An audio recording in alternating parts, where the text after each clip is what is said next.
고린도전서 11장 17절부터 34절입니다.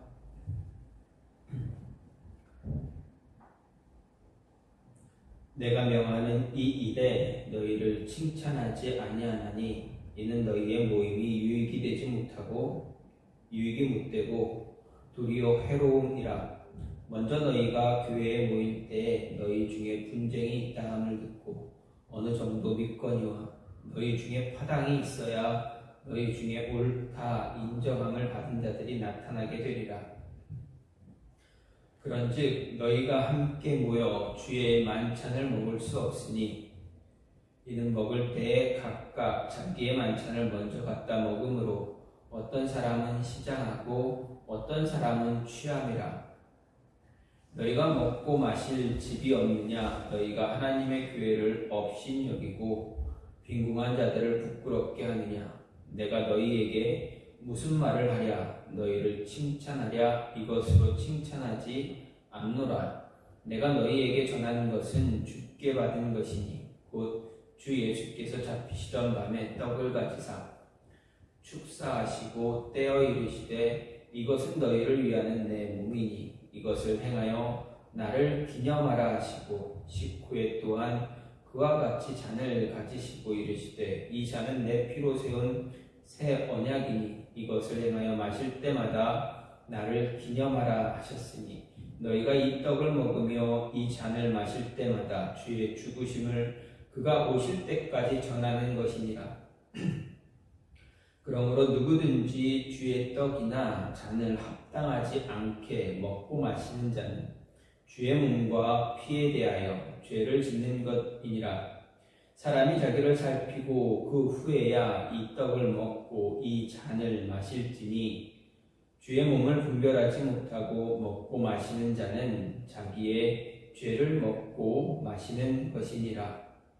그러므로 너희 중에 약한 자와 병든 자가 많고 잠자는 자도 적지 아니하니 우리가 우리를 살폈으면 판단을 받지 아니하려니와 우리가 판단을 받는 것은 주께 징계를 받는 것이니 이는 우리로 세상과 함께 정죄함을 받지 않게 하려 하심이라.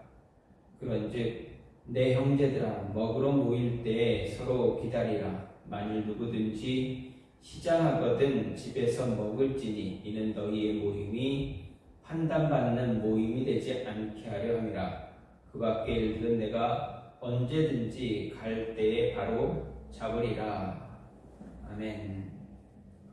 오늘 말씀 고린도전서 11장 17절에서 34절 말씀입니다. 오늘 말씀에서 바울은 성찬에 관한 문제, 성찬 예식을 할 때 고린도 교회 안에서 성찬 예식을 거행할 때 일어났던 문제에 대해서 이야기하고 있습니다. 초대교회에서는 성찬 예식이 오늘날과 같이 간소화된 그런 형태로 이루어지지 않았습니다. 교제를 겸한 공동 식사의 형태로 행해졌습니다. 물론 엄밀히 말하자면 그리스도의 죽음을 기념하는 성찬과 성도들의 공동 식사였던 애찬은 구분이 되었습니다. 하지만 대부분의 경우에 함께 행해졌습니다. 즉 애찬을 마칠 무렵에 성찬 예식을 행했다라는 것입니다. 그런데 고린도 교회에 나타난 문제가 무엇이냐 보면 성도의 친교를 도모하는 그런 애찬이 본래 있었던 그 생겨났던 의도를 잃어버리고 부자와 가난한 자의 계층 간의 분열을 이제 초래하는 그런 모습을 갖게 했습니다. 즉 이 교회 안에서 부자와 가난한 자, 부유한 자와 가난한 자의 분열을 초래하는 원인이 바로 이 애찬이 되어버렸습니다. 당시 애찬을 통해서 성도들은 각자 집에서 준비한 것을 교회로 가지고 왔습니다. 그리고 함께 나누어 먹었습니다. 그러다 보니 점차 경제적으로 부유한 사람들, 그들은 각자가 준비한 음식을 가난한 자들이 교회에 오기 전에 먹고 마셨습니다. 그 이유가 무엇이냐? 자신들은 좋은 음식을 가지고 오는데 가난한 사람들, 그들은 음식을 가져오지 않거나 가져와도 별반 자신들이 원하는, 좋아하는 그런 음식이 아니었기 때문에 자신들이 가져온 음식을 나눠 먹는 그것을 조금 아까워했다, 아깝다라는 그런 모습을 갖게 되었습니다. 그로 인해서 그들은 가난한 자들이 오기 이전에 먼저 먹고 마셔서 그들 먼저 취하고 배불러 있는 그런 모습입니다. 그때 가난한 자들이 왔을 때 그들은 어떻습니까? 먹을 것이, 함께 나눌 것이 없게 됩니다. 가난한 자들은 굶주리고 상처를 받기 시작했고, 가난한 자들과 부유한 사람들 사이에 이제 형제애가, 한 교회 안에서의 하나됨이 깨어지기 시작했습니다. 이 깨어짐은 물론 나가서는 애찬과 함께 행해지던 성찬식까지 이제 무너뜨리게 되는, 불경하게 만들어버리는 그런 모습이 되어진 것입니다. 이에 바울은 고린도 교회의 이러한 처사에 대해서 이제 책망합니다. 성찬 예식의 유래와 근본의 의미를 설명하고, 당연히 성찬은 경건하게, 그리고 교회의 모든 형제들과 함께 바르게 시행해야 한다라는 것을 가르치고 있습니다. 사실 성찬은 사람들끼리 먹고 마시며 즐기는 그러한 행사가 아닙니다. 예수님께서 자신의 살과 피를 희생제물로 바치신 사건을 기념하는 그런 거룩한 예식입니다. 아울러 성찬 예식은 모든 성도가 그리스도의 몸에 참여함으로 성도들이 하나로 연합되었다라는 것을 확인하는 그런 의식이기도 합니다. 따라서 성찬에 임한 성도들, 예수님의 십자가 공로를 힘입어서 자신이 구원을 얻었다는 사실에 대해 감사하면서 이제 자신도 예수님을 위해서 몸과 마음을 바쳐 충성하고 봉사하겠다라는 각오를 새롭게 지녀야 합니다. 그리고 성찬 외의 모든 모임에서 또 교회와 성도의 하나됨을 새롭게 인식해서 성도 간에 하나가 되도록 더욱 힘써야 하는 것입니다. 어쨌든 고린도 교인들, 이런 성찬과 애찬과 성찬의 이런 모습으로 인해서 하나가 되었던 교회가 이제 나눠지고 있게 됩니다. 물론 이전에 말씀드렸듯이 분당, 파당을 만듦으로 인해서 교회가 나눠지기도 하고 싸우기도 하고 했지만, 그런 모습에 이어서 더 큰 모습, 더 커다란 문제는 이 성찬 예식까지도 그런 모습에 물들어 버려서 이 모습도 잘못된 그런 행위로 성찬의 예식을 거행했다라는 것입니다. 이런 모습을 보면서 바울은 이러한 고린도 교인들을 향해서 성찬 예식뿐만 아니라 교회 안에서 성도가 하나가 되어져야 된다. 교회가 나뉘어지면 안 된다. 성찬 예식뿐만 아니라 애찬, 그리고 어떤 파당으로 인해서 나누어지는 것, 그런 모습 갖지 말아야 한다라는 것을 주된 이야기로, 주된 가르침으로 책망하면서 가르치고 있다라는 것을 볼 수가 있습니다. 그럼 교회가 하나가 되기 위해서 오늘 말씀을 통해서 어떤 모습을 가져야 되는가? 먼저 무관심이 아닌 관심을 가져야 한다라는 것입니다. 성도를 향한 무관심이 아니라 관심이 있어야 하는 것입니다. 21절, 22절 말씀에서 바울이 지적하는 것, 고린도 교회의 잘못은 무엇인가 보게 되면 성도가 함께 식사하며 교제를 나누는 애찬에 있었다라는 것을 이야기합니다. 즉 초대교회 성도들 애찬을 위해서 각자 음식을 최대한 가지고 왔습니다. 왜냐하면 음식을 가져올 수 없는 가난한 자, 노예들과 함께 먹기 위해서였습니다. 이것은 애찬에 담겨있는 의미를 잘 반영하는 그런 모습입니다. 부자와 가난한 자, 자유인과 노예, 유대인과 이방인, 남자와 여자, 이 모두가 한 자리에서 식사하면서 예수님 안에서 하나 되는 것을 확인하는 것이 바로 애찬이다라는 것이었습니다. 그런데 이런 애찬에 이어서 성찬이 행해졌습니다. 이런 애찬에 이어서 성찬이 행해졌다라는 것은 성찬과 애찬이 그만큼 깊은 관계, 깊은 관계가 있다라고 할 수가 있습니다. 그런데 고린도 교회에서 이 애찬의 이 귀중한 의미를 완전히 무너뜨려 버렸습니다. 고린도 교회의 부유한 자들은 많은 음식을 가지고 왔지만 그것을 가난한 자들에게 나누어 주지 않았습니다. 자기들끼리만 먹고 마셨습니다. 교회의 덕을 세우지 못하고 도리어 분란만, 불평과 불만만 쌓이게 만드는 그러한 모습을 갖게 했습니다. 그렇게만 그런 교회를 그러한 모임으로 만들어 버렸던 것입니다. 고린도 교회에서도 어느 교회와 마찬가지로 가난한 성도들이 참 많았습니다. 또한 남의 집에서 종살이하는 노예도 분명 있었습니다. 이들의 공통점이라면 애찬에 자신이 먹을 음식을 준비하지 못할 만큼 가난했다라는 것입니다. 하지만 그들도 하나님의 백성이었습니다. 그래서 예수님의 은혜를 기념하려고 주일에 모임 장소를 찾아 예배하고자 했습니다. 그런데 예배가 이루어지는 집에서 일어나는 일이 정말 그들에게 상처만 되었습니다. 더 이상 예배에 참석할 수 없을 정도의 모습이 되어 버렸습니다. 술 취한 부자 성도의 모습과 시장함으로 배가 고픔으로 인해서 배를 움켜쥔 자신의 모습을 비교하면 비교해 볼 때 너무 비교되는 그 모습으로 인해서 상처가 되고 너무 힘든 마음의 어떤 힘든 모습들이 더 커지게 되었습니다. 한 끼 식사를 하는 것이 문제가 안 되었습니다. 몇 끼를 굶어도 사람은 살 수가 있습니다. 하지만 교회 안에서 성도 간의 동등함이 깨어지고 그로 인해서 받은 영혼의 상처 쉽게 치유될 수 없다라는 것입니다.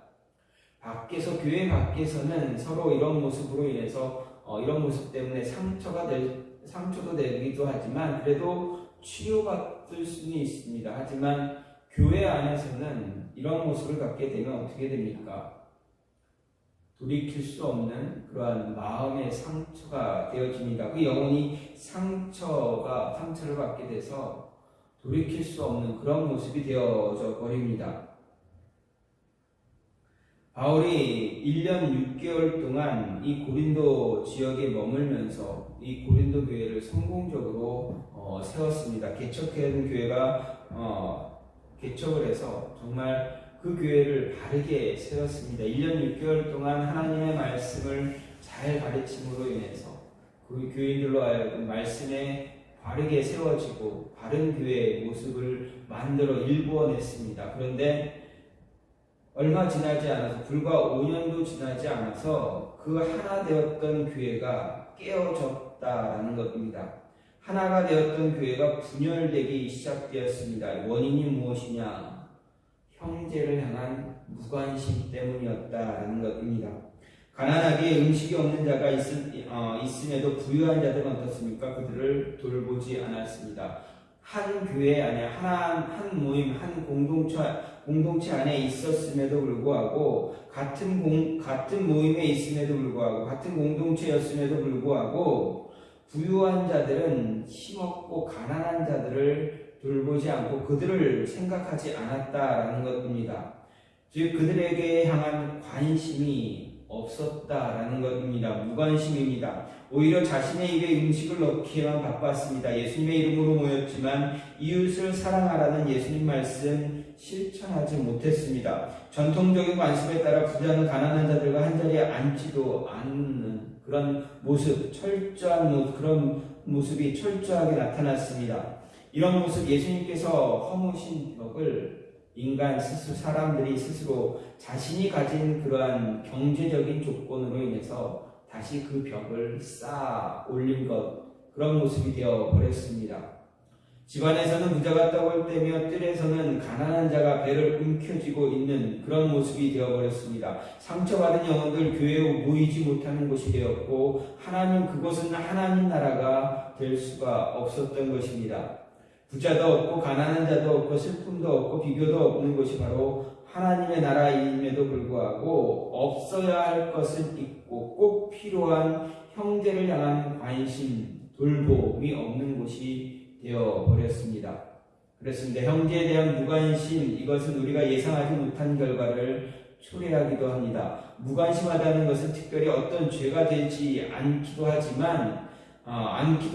왜냐하면 상대에게 피해를 주지 않는다 생각하기 때문입니다. 관심을 두지 않는다고 해서 무조건 죄가 되지 않습니다. 왜냐하면 피해를 주지 않기 때문에 어떤 특별한 드러나는 피해가 없기 때문에 그렇습니다. 그래서 무관심을 허용하기도 합니다. 하지만 이런 모습들 결코 바른 모습, 신앙 안에서 교회 안에서 바른 모습이 아니다라는 것입니다. 오히려 이런 모습을 갖는다는 것은 교회를 더 어렵게 만들고 분열하게 하고 교회를 더 타락하게 만드는 그러한 모습입니다. 그렇습니다. 형제에 대한 무관심, 우리가 예상하지 못한 결과를 초래합니다. 무관심하다는 것 특별히 영국의 극작가이고 소설가인 버나드 쇼가 이런 말을 했습니다. 우리들 인간이 지닌 최악의 죄는 인간을 증오하는 것이 아니라 무관심하는 것이다 라고 이야기했습니다. 이 버나드 쇼가 말한 것을 통해서 고린도 교회를 보게 되면 형제에 대한 무관심, 그것으로 인해서 초래한 결과가 예수님께서 허락하신 가장 거룩한 의식인 성찬, 그리고 성도의 하나됨을 완전하게 무너뜨려 버렸습니다. 이것이 바로 형제에 대한 무관심의 결과입니다. 형제에 대한 무관심은 교회의 하나됨을 깨뜨리는 무서운 죄가 됩니다. 우리는 이 사실을 분명 명심해야 합니다. 따라서 좀 더 주변에 있는 함께 거하는 성도들을 향해서 관심을 갖고 그들의 문제를 내 문제로 인식할 수 있는, 그래서 그들을 돌보고 그들의 당면한 문제를 함께 가슴 아파하고 기도하며 함께 해결하기 위해서 노력할 수 있는 그런 모습 가져야 한다라는 것 잊지 말아야 합니다. 무관심은 모임을 무너뜨립니다. 공동체를 무너뜨립니다. 무관심은 교회를 하나가 되지 못하게 하는 그러한 모습입니다. 또 한 가지는 무엇입니까? 희생에 대한 결단을 가져야 합니다. 모임이 공동체가 교회가 하나가 되기 위해서는 희생에 대한 결단이 있어야 한다는 말입니다. 23절부터 26절은 예수님께서 잡히시기 전날 밤에 제정하시고 처음으로 베푸신 성찬 의식을 회상하는 것입니다. 물론 바울이 이를 회상한 것 고린도 교회 성도들에게 성찬의 바른 의미를 가르치기 위해서였습니다. 당시 고린도 교회는 매 주일 밤에 모여 애찬과 성찬을 함께 나누었습니다. 하지만 그들 가운데는 사랑이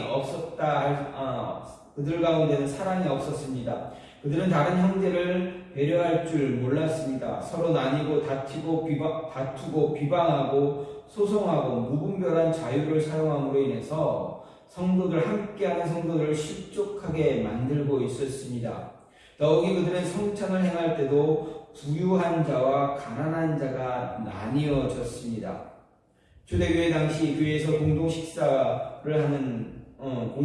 나누고 그 끝에 성찬을 행했다 말씀드렸습니다. 그리고 이때 필요한 음식 각자의 집에서 가져왔다 했습니다. 하지만 가난한 자, 노예 출신 성도들 집에서 음식을 가져올 수 없었습니다. 그래서 부자들이 가져온 음식을 함께 나누게 되었습니다. 그런데 고린도 교회에서는 이런 모습이 점차 사라지게 되었습니다. 부자 성도들은 많은 음식을 가져와 가난한 성도들과 나누지 않고 오직 자기들끼리 먹고 마신 것입니다. 그래서 부자들은 배부르게 먹고 취하였지만 가난한 자들 늘 굶주려야만 했습니다. 한쪽에서는 술주정의 소리가 들려온 반면에 한쪽에서는 원망의 소리가 들려왔다라는 것입니다. 그러니 예배와 성찬, 정말 은혜로운 그런 모임이, 은혜로운 자리가 될 수가 없었습니다. 오직 군상들의 떠드는 소리와 원망의 소리, 다투는 소리만 들리게 되었습니다. 이런 모습, 과연 성찬을 위해, 거룩한 성찬 예식을 위한 모습인가 생각해보면 결코 그런 모습 될 수가 없습니다. 오히려 성찬을 모독하는 그런 행위에 불과해졌습니다. 이런 의식, 예수님의 죽으심을 기념하는 의식입니다. 성찬은 예수님께서 죽으시기 이전에 세우신 그러한 의식입니다. 아무런 가치도 없는 죄인들을 구원하기 위해서 흠과 죄 없는 예수님께서 십자가에서 피 흘리시고 살을 찢기신 그 사실을 기념하는 의식입니다. 우리를 위해 자신의 철저하게 희생하신 예수님의 그 구속사역을 기념하는 의식입니다. 또 예수님과 연합하고 성도로 더불어 하나로 연합함을 상징하는 그런 의식입니다. 그래서 성찬을 행하면서 서로 나누어지고 다투고 비방하고 소송하는 그런 모습, 먹는 음식 문제로 서로 싸우고 다투는 그런 모습, 그 모습은 결코 바른 모습이 아니다는 것입니다. 바로 고린도 교회에서 이런 모습이 나타났기에, 특히 교회 안에서 이런 모습이 나타났기에 정말 악한 모습이 되어졌습니다. 성찬에 참여한다는 것, 단순히 예수님의 구속 사역만 기념하는 것이 아닙니다. 성찬에 참여한다는 것은 예수님이 우리를 위해서 희생하신 것처럼 우리도 다른 사람을 위해서 자신을 철저하게 희생하겠다라는 그런 결단의 표시이기도 합니다. 성찬으로 말미암아 예수님의 몸과 피에 참여함으로 하나로 결합할 수 있기 때문에 그렇습니다. 따라서 성찬에 참여하는 우리는 실제적으로 철저한 자기 희생을 결단할 수 있고 참여할 수 있어야 합니다. 그렇다면 우리 스스로 뒤돌아볼 수 있어야 합니다. 과연 매주는 아니지만 정해진 성찬 예식을 거행할 때 우리는 과연 어떤 마음으로 어떤 희생의 결단을 가지고 이 예식에 참여하고 있는가 하는 것입니다. 삶 속에서 다른 사람을 위해서 자신을 희생함으로 예수님이 보여주신 교제의 모습을 따를 수 있는 모습 우리 과연 갖고 있는가 하는 것입니다. 교회 안에서 더 그런 모습을 가져야 함에도 불구하고 그렇지 못한 모습이 나타나고 있다면 하나씩 줄여나가서 그런 모습 가질 수 있어야 합니다. 희생할 수 있는 모습, 내가 아닌 나와 함께하는 형제들을 위해서, 성도를 위해서 내가 내 자신을 내려놓고 희생할 수 있는 모습, 그 모습을 가지고 그 모습을 결단할 수 있는 그런 모습 가져야만 합니다. 그래야 교회는 하나가 되고 예수님이 말씀하신 그 말씀을 따라서 교회를, 온 세상을 하나님 나라로 변화시켜 나갈 수가 있는 것입니다. 마지막으로 먹고 마시는 것을 포함한 모든 것이 다 합당해져야 한다. 바울은 말합니다. 27절 말씀을 보면 누구든지 주의 떡이나 잔을 합당하지 않게 먹고 마시는 자는 주의 몸과 피에 대하여 죄를 짓는 것이다 라고 말합니다. 바울은 이런 성찬 예식, 거룩한 예식에 참여하는 것이 도리어 죄가 될 수 있다 경고한 것입니다. 즉 합당하지 않게 먹고 마시게 되면 그것이 바로 죄가 되는 것입니다.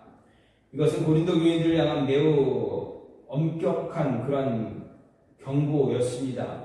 여기서 합당치 않게 먹고 마시는 것, 정확하게 무엇을 의미하는지 알 수는 없겠지만 앞에 내용을 보게 되면 내용을 미루어 볼 때 서로 편당을 나누고 다투고 부자들이 애찬해서 가난한 성도를 소외시켜 결국 원성이 나오게 한 그런 모습, 그래서 교회의 일치를 깬 모습과 같은 그런 모습과 관련이 있는 것으로 볼 수가 있습니다. 즉 합당하게 먹고 마시는 것이 합당하지 않았다라는 것, 앞에서도 계속 반복적으로 말씀드렸던 것처럼 부유한 자들이 먹을 음식을 가져왔을 때 가난한 자들과 나누고 그들과 함께하며 그들의 고통, 힘없는 모습들, 그런 모든 것들 다 돌보면서 끌어안아가면서 함께 교제하면서 먹고 마셔야 되는데 그 모습이 아닌 자신들이 가져온 것 자기가 먹는, 그래서 힘없고 연약하고 가난하고 굶주렸던 그런 가난한 자들, 노예들, 그 이방인들, 그들을 외면했던, 무관심했던 그 모습들을, 그것들을 이야기하는 것입니다. 합당하게 먹지 않았다, 먹고 마시지 못했다. 바로 하나님의 뜻, 예수님께서 가르치신 그 말씀을, 그 의미를 왜곡하고 자신들의 유익함만을 위해서 가졌다 행한 그 모습들을 이야기할 수가 있습니다. 성찬은 예수님의 몸과 피를 나누는 그런 모습입니다. 예수님과 연합하고 성도 간에 연합하는 모습을 나타내는 것이 바로 성찬의 의식입니다. 그래서 성찬에 참여하는 성도들 무엇보다도 중요한 것은 성도 간에 하나가 되는 것입니다. 성도 간에 하나가 되는 일치를 이루지 못하고 나누는 것은 예수님의 몸을 나누는 것이고 결과적으로 예수님의 살과 피를 범하는 악한 행동이 되어져 버립니다. 고린도 교회 교인들 서로 형제, 자매라 불렀지만 실제로는 남과 같은 자신과는 전혀 상관없는 그러한 사람처럼 여겼던 것입니다. 형제다라고 했지만 겉으로는 그렇게 이야기하지만 내면으로는 자신과는 완전히 상관이 없는 그런 사람으로 여겼다라는 것입니다. 고통을 호소하는 형제들에게 관심도 갖지 않고 무관심함으로 모른 채 했습니다. 교회 안에서 상처받는 일만 드러나게 됩니다. 함께 보듬어주고 상처를 끌어안는 모습이 있어야 되는데 그런 모습 결코 나타나지 못했습니다. 자신만 남아서 교회에서 그저 예배만 드리고 돌아가는 그런 모습들만 갖게 되어준 것입니다. 우리는 어떤 모양이라도 교회의 일치를 깨트리는 그런 일체 행동 하지 말아야 합니다. 교회의 일치를 깨므로 인해서 그리스도의 몸을 나누게 한다면 그것은 그리스도의 몸과 피를 나누는 그런 성찬 예식에도 참여하지 말아야 합니다. 교회의 일치를 깬다면 그리스도의 몸과 피를 범하는 것으로 징계를 하나님께서 주신 그 벌을 피할 수가 없게 됩니다. 따라서 우리는 늘 자신을 돌아볼 수 있는 모습, 과연 나는 예수님께서 정하신 이 의식의 이 모임에 과연 합당한 자의 모습이 되어지는가 돌아볼 수 있어야 합니다. 늘 모든 것이 먹고 마시는 것뿐만 아니라 삶에서도 교회 안에서도 교제 안에서도 늘 합당한 모습을 가지며 살아야 한다. 그런 모습으로 생활해야 한다라는 것입니다.